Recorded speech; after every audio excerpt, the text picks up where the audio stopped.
Hello friends, welcome back to my YouTube channel RTA vlogs. ಇವತ್ತು ನಮ್ಮೂರಿಗೆ ಹೋಗ್ತಾ ಇದ್ದೀರಿ. ಬಾಣಸ್ವಾಡಿ ರೈಲ್ವೆ ಸ್ಟೇಷನಿಂದ ನಮ್ಮ ಹೊಸೂರು ರೈಲ್ವೆ ಸ್ಟೇಷನ್ ಟ್ರೈನ್ ಹೋಗ್ತಾ ಇದ್ದೀರಿ. ಇವತ್ತು ಊರಲ್ಲಿರೋ ಮನೆ ಹತ್ರ ಸ್ವಲ್ಪ ಕೆಲಸ ಇತ್ತು, ಆಮೇಲೆ ರೇಷನ್ ಇಸ್ಕೊಬೇಕಾಗಿತ್ತು, ಅದಕ್ಕೆ ಹೋಗ್ತಾ ಇದ್ರಿ. ನಾವು ಏನಾದರೂ ಸ್ವಲ್ಪ ಕೆಲಸ ಇದ್ದರೆ ನಾವು ಟ್ರೈನಲ್ಲಿ ಹೋಗ್ತೀವಿ. ಬೆಳಗ್ಗೆ 6 o'clock ಟ್ರೈನಿಗೆ, ಈವ್ನಿಂಗ್ ಬರೋದಕ್ಕೆ ಕರೆಕ್ಟಾಗಿರುತ್ತೆ. ಏನು ತುಂಬ ಕೆಲಸ ಇದ್ದರೆ ನಾವು ನಮ್ಮ ಬೈಕಲ್ಲಿ ಹೋಗ್ಬಿಡ್ತೀವಿ. ನೋಡಿ ಫ್ರೆಂಡ್ಸ್, ನಾವು ಆಲ್ಮೋಸ್ಟ್ ಹೊಸೂರಿಗೆ ರೀಚ್ ಆದ್ರಿ. ಹೊಸೂರು ಅಂತಲೇ ಹೂವು ಫೇಮಸ್ಸು. ನೋಡಿ ಫ್ರೆಂಡ್ಸ್, ರೈಲ್ವೆ ಸ್ಟೇಷನಿಂದ ಆಚೆ ಬಂದಿದೆ, ಅಷ್ಟೊಂದು ಕಲರ್ಫುಲ್ ಕಾಣಿಸಿದೆ ಹೂವು ಎಲ್ಲ. ನೋಡಿ ಫ್ರೆಂಡ್ಸ್, ಇದೆ ಹೊಸೂರು ರೈಲ್ವೆ ಸ್ಟೇಷನು.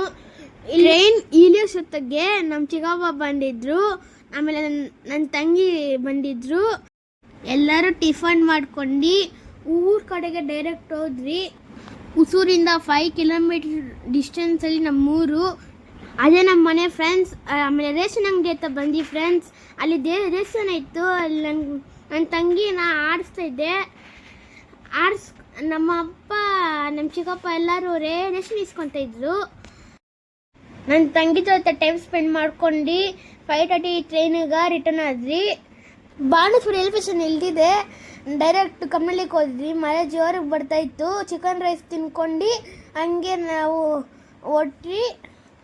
ಹಂಗೆ ಹೋಗೋವಾಗ ನಾನು ಐಸ್ ಕ್ರೀಮ್ ಬೇಕು ಅಂದೆ, ಅದಕ್ಕೆ ನಮ್ಮಪ್ಪ ಈಸ್ಕೊಟ್ರೆ ಐಸ್ ಕ್ರೀಮು, ಒಂದು ಚಾಕೋಬಾರು, ಆಮೇಲೆ ಒಂದು ಕಪ್ ಐಸ್ ಇಸ್ಕೊಂಡು ತಿಂದ್ಬಿಟ್ಟು ಹಂಗೆ ಮನೆ ಕಡೆ ಹೊರಟ್ವಿ friends. Thank you for watching.